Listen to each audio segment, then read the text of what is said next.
Welcome to Redtastic. Story 1.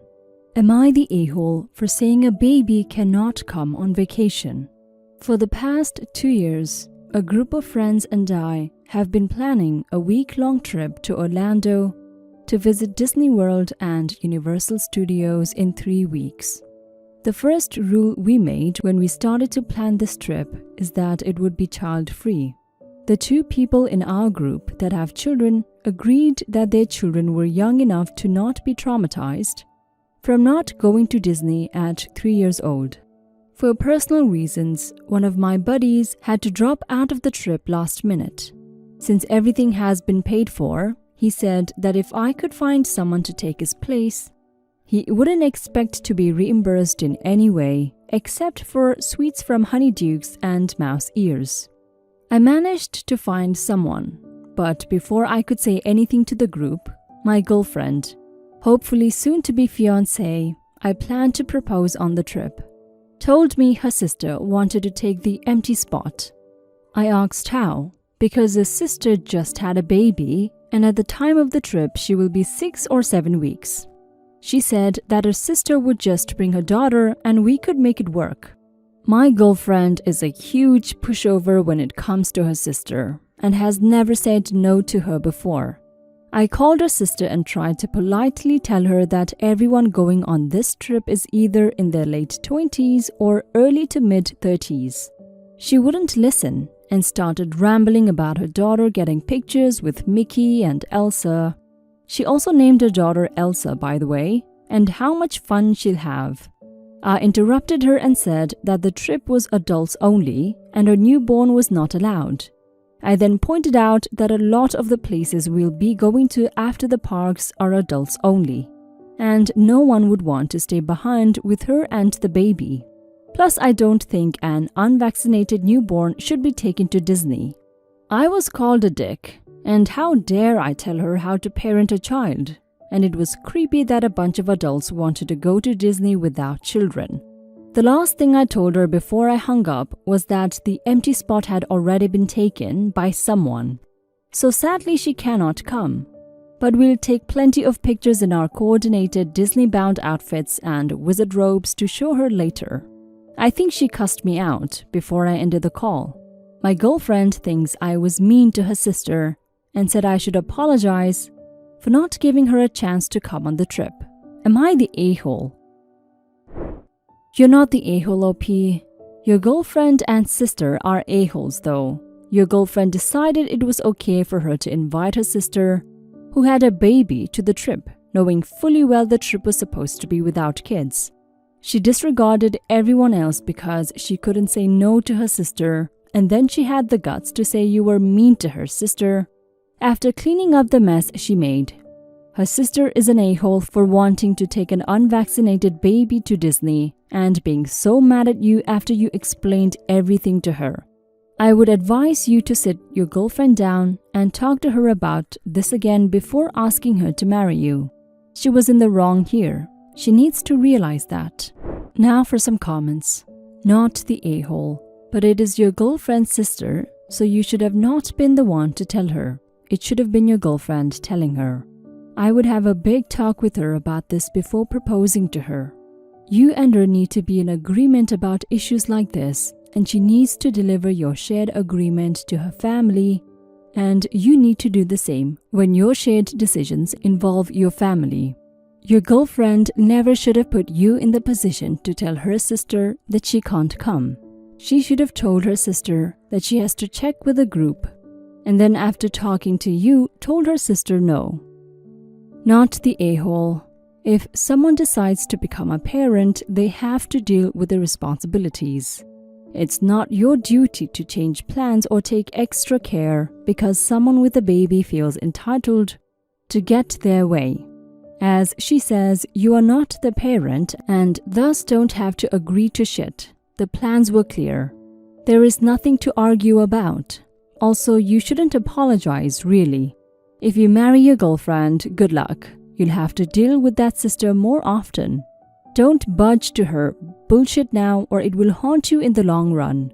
Set the limits early for a possibly better relationship, not based on using the sister and her husband. Not the a-hole. The no baby policy came from the group. You didn't have the authority to unilaterally change the rules. I would let this whole trip play out before proposing. This trip is going to give you a peek into what marriage would be like with your girlfriend and how much crap you can expect from your in-laws. Most women I know would not have thrown their boyfriend under the bus in order to impress their sister or get a freebie for her. Your girlfriend should have managed her sister's expectations and never put you in the position of being confronted by her. Your girlfriend and her sister should be apologizing to you. Story 2.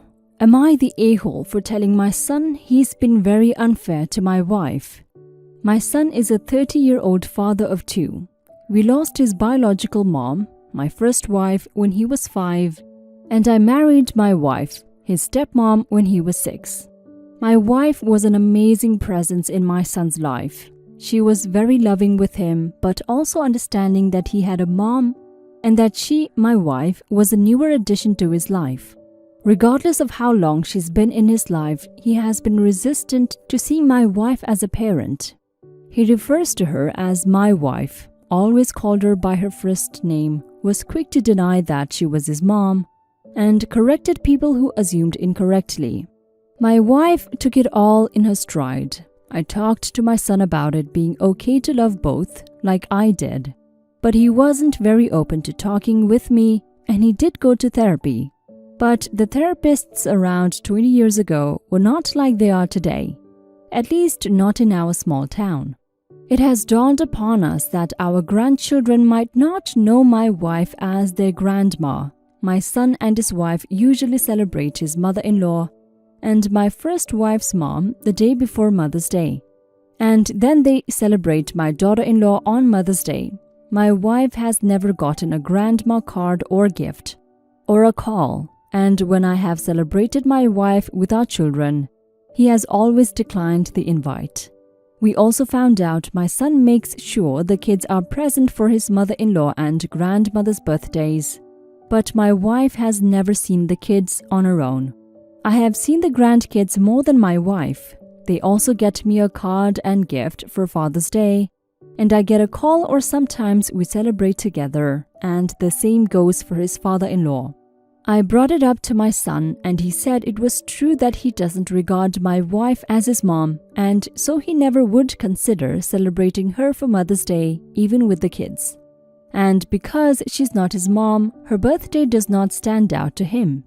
I told him he was being unfair to her, that she has been in his life for 24 years, and she has always been loving and understanding, and he could at least show some appreciation and let her be the grandma to his kids that his mother-in-law gets to be, that even his own grandmother gets to be, that my wife loves them just as much as I do, and she's just as thoughtful. He told me I had no right to ask that of him, and he was mad that I claimed he was being unfair on my wife, seeing as he has never implied he saw her as a mother. Am I the a-hole? You're the a-hole, OP. You married your new wife a year after the death of your first wife, who is your son's mother, and you say you don't understand why he was so resistant and distant to her from the start. While your son was still in the early stage of grieving for his mother, you brought in another woman to take his mother's place. No matter how nice your new wife is, I don't think she had a chance of having a maternal relationship with your son. He sees her as a threat to his mother's memory, and he has been keeping her away from him because he probably felt he was the only one responsible for keeping his mother's memory alive because you happened to have moved on. Now for some comments. You're the a-hole. Death is very hard on a young mind. Accepting your wife or treating her like a mother could be very damaging for him. By treating him like he's being unreasonable, you're invalidating his feelings.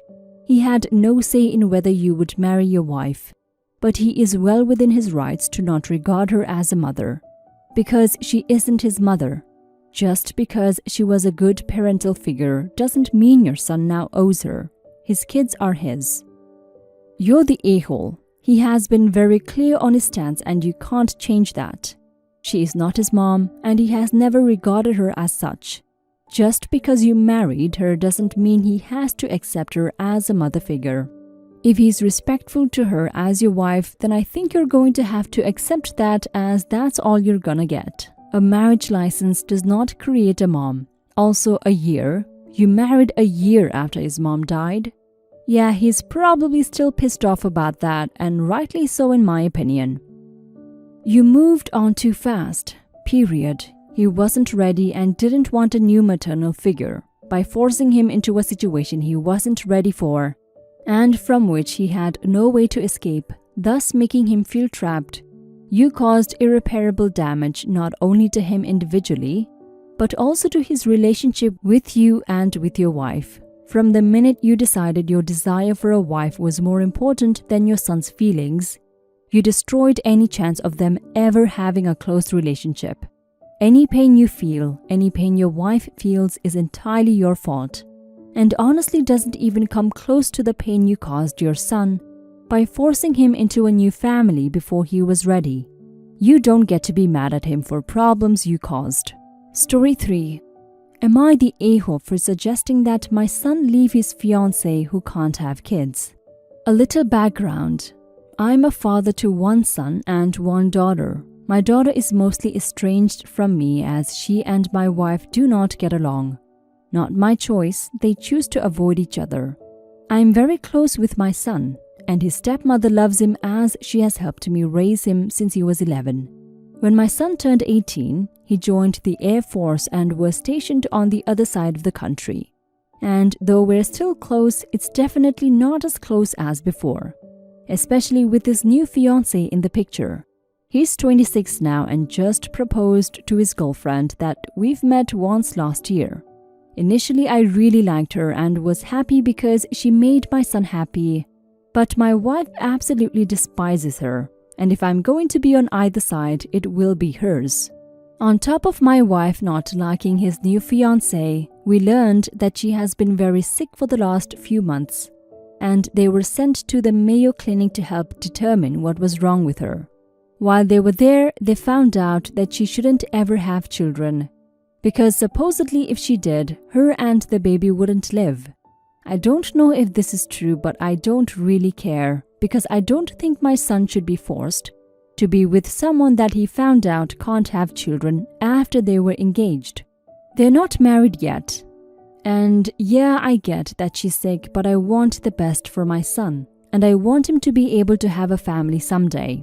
She can't do that for him, and I know he loves her, but I think he'll regret not having his own biological children someday.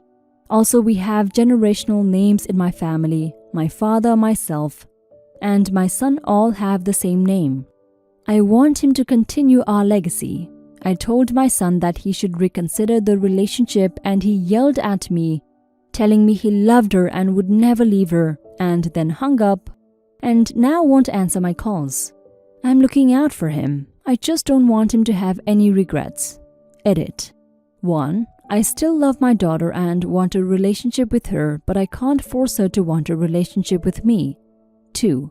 My wife doesn't like my son's fiancée because of the way she acted when they visited. She was standoffish and distant. Also, my wife was very, very close to my son before he met this girl. And then when they visited, he spent almost all his time with her. That hurt my wife. 3. They don't want to do surrogacy because she has genetic issues which would just leave adoption, and I think he would regret not having a child of his own. Now for some comments.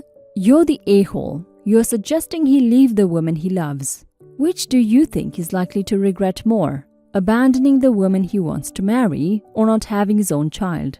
I mean, worse than that, you're suggesting a woman is unworthy of being married because of a physical disability. Are you suggesting no man should marry her? That she should have to marry a man who's already infertile? That's not okay, man. You're the a-hole. You're the a-hole, and a major one at that. She literally can't have kids. The fact that you're even doubting if this is true makes you a dick. It's your son's choice, not yours. Who's to say they can't or won't have a family? They can adopt or even get a surrogate. You mentioned that you would take your wife's side over other people's. That is exactly what your son is doing too. Good for him for telling you how it is. I hope no one is there to tell your wife or family to abandon you should you ever get sick. You're the a-hole if you wanted to talk to your son about this, and if you had asked him how he felt, you might have realized that his love for her goes deeper than his, or rather your, desire to pass on your family name. There are still ways he could have biological children. They could consider surrogacy, or if it's just the name being passed down, they could adopt. Your approach has now created an issue with your son because actions have consequences. If you had been truly concerned with how he was feeling, a conversation about how he feels would have been far more appropriate and productive.